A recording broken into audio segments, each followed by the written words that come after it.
Selamat siang teman-teman, selamat siang, sore, dan malam untuk teman-teman semua. Saya Muhammad Davina Givari. Saya merupakan mahasiswa Sistem Informasi Universitas Muhammadiyah.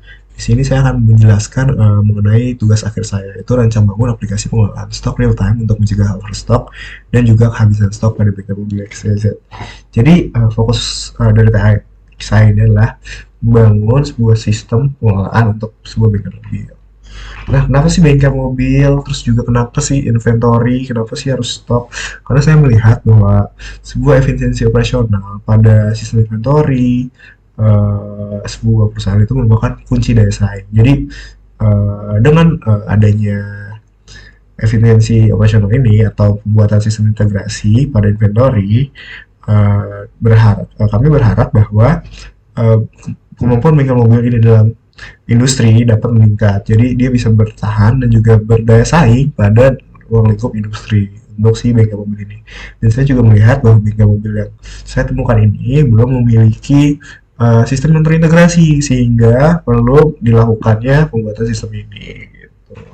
Selanjutnya, setelah kita tahu nih alasan kenapa kita ingin membuat si sistem ini, kita juga harus menganalisis nih kebutuhan sistem ini apa aja. Nah, kebutuhan sistem aku bagi menjadi 4 tahap, yaitu elisitasi tahap 1, elisitasi tahap 2, tahap 3, dan juga tahap final.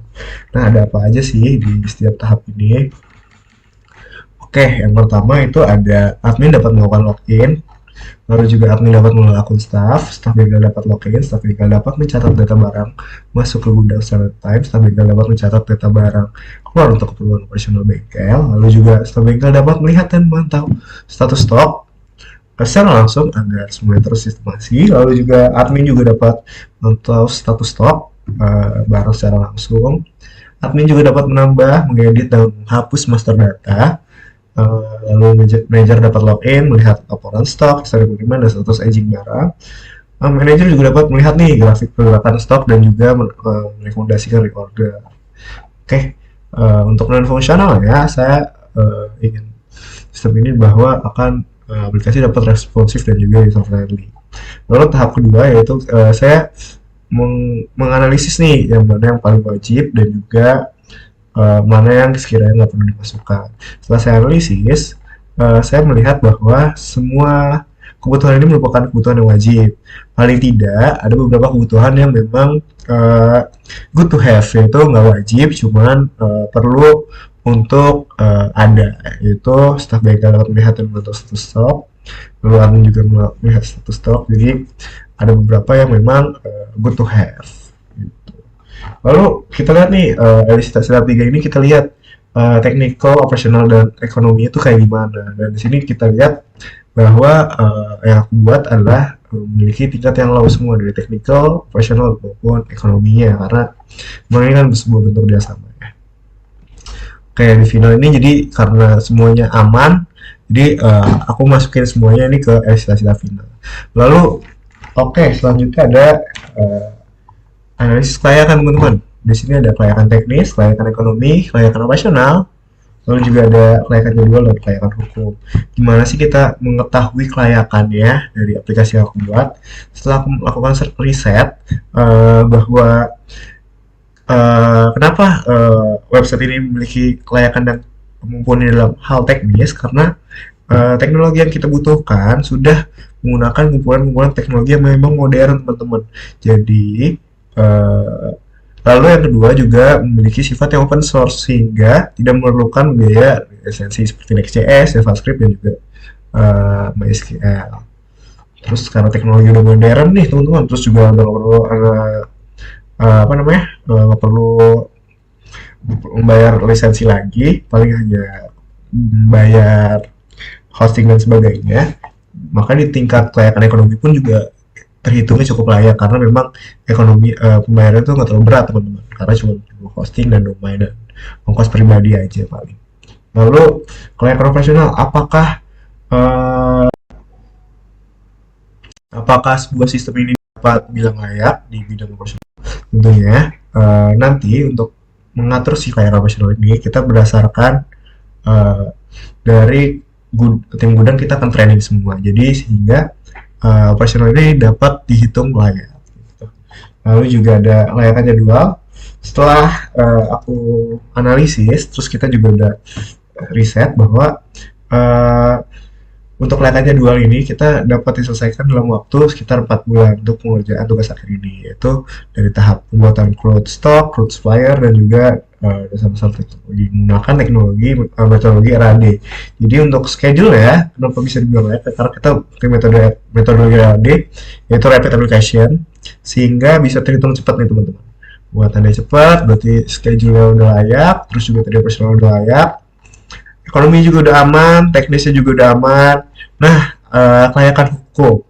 Oke, seperti yang tadi aku bilang bahwa resource yang kita gunakan kali ini merupakan kebanyakan adalah open source.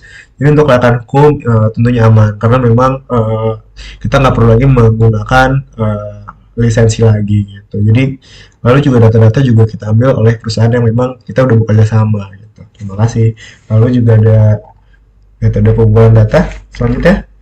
Lihat kita udah analisis layak kan udah nih, kita udah layak secara jadwal, layak secara hukum, lalu juga udah layak secara teknis, layak secara ekonomi lah, lalu juga udah layak secara profesional.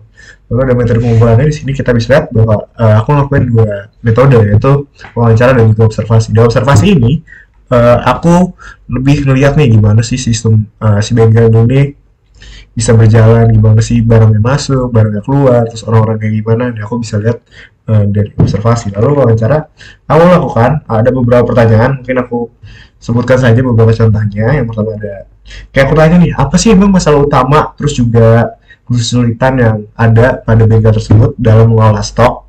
Lalu yang kedua ada, gimana sih alur proses penerimaan barangnya dari supplier hingga sampai pencatatan. Lalu informasi apa aja memang cukup penting untuk di suku cadang, mungkin kayak nomor barangnya, ID barangnya. Nah, itu aku tanya-tanyain tuh. Lalu juga gimana sih yang gunain sistem ini siapa aja, fitur apa yang emang diharapin oleh bengkel tuh gimana. Itu aku tanya-tanyain di sini. Nah, dari pertanyaan-pertanyaan tersebut, kita mendapat identifikasi beberapa masalah yang ada, yaitu pencatatan stok suku cadang belum memiliki sistem yang terintegrasi, sehingga prosesnya lambat dan juga sering ada rentan kesalahan tulis karena human error gitu. Lalu juga ada kesalahan itu sulit mencari data yang cepat gitu, sehingga prosesnya jadi lebih lambat. Lalu ada solusi yang kami tawarkan, yaitu pembuatan inventarisnya berbasis web sehingga datanya terpusat, lalu pencatatannya termudah dan pencatatannya otomatis, lalu pencatatannya mudah. Lalu gimana yang kedua, masalah kedua kami mengidentifikasi bahwa kesulit dalam mengetahui jumlah stok secara real time, sehingga sering terjadinya stock out dan juga overstock. Nah, gimana sih solusinya? Yaitu kita mengimplementasikan fitur catatan stok keluar masuk secara real time. Jadi semuanya tercatat, semuanya terupdate, sehingga diharapkan menghindari stock out dan juga overstock. Lalu ada proses pemindahan barang, teman-teman. Di sini kita lihat bahwa mekanik itu susah minta barang. Jadi dengan sistem ini kita akan menyediakan pencatatan yang lebih signifikan. Jadi mekanik itu lebih gampang untuk minta barang-barangnya gitu ke staf bengkel. Lalu ada juga belum ada peringatan otomatis ketika stok barang menipis, jadi harus nyari-nyari dulu. Nah, di sini kita nyiapin fitur notifikasi, di mana notifikasi ini langsung masuk ke admin staff atau admin bengkel, sehingga dia bisa langsung reorder barangnya ketika stok barang memang menipis. Lalu juga laporan, jadi laporan itu mungkin cenderung lebih lambat ya, karena memang manual, jadi bulanan. Nah kalau di sini karena ini real time, jadi laporan tuh mau ceknya minggu ini bisa, minggu depan bisa, jadi karena data itu jelas, jadi cepat dan insya Allah mengurangi kecurangan juga. Lalu juga informasi supplier dan harga memang terpusat.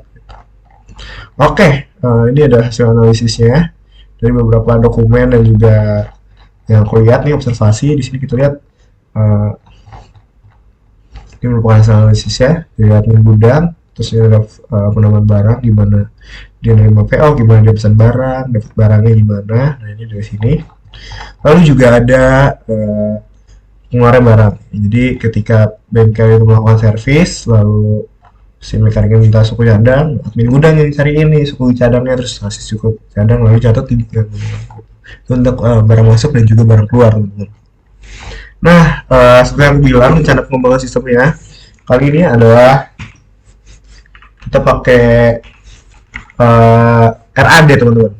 Jadi ada requirement, terus juga desain prototyping, lalu construction dan juga UAT atau implementasi dan ujian cut over. Nah di perencanaan ini yang tadi kita udah lihat, nantinya dari hasil analisis ini kita udah ada listasi ya teman-teman. Nanti listasinya dibuat use case, lalu dibuat activity diagram yang nanti akan kita membuat aplikasinya. Lalu juga akan nanti kita akan membuat sebuah SD dan juga kelas diagram sehingga kita bisa memahami. Nah, udah selesai tahap itu, nanti akan ada tahap desain dan prototyping. Nah, di sini RAD sangat berkaitan dengan desain dan prototyping. Di siklus ini nanti kita akan saling iterasi, jadi kita dapat arahan langsung dari pemilik bengkel, jadi agar sesuai dengan apa ya kemauan dan kebutuhan si bengkel tersebut, teman-teman. Construction, nah setelah prototype udah jadi, udah final, nanti kita langsung masuk ke construction teman-teman. Nah di construction ini buatan si web ini berlangsung, lalu di hasil ujian kita bermodifikasi ke bengkel, kita training ke teman-teman bengkel, lalu sekaligus kita uji gitu. Terima kasih teman-teman, saya Muhammad Dafiq Fari, pamit undur diri, bye bye, thank you teman-teman.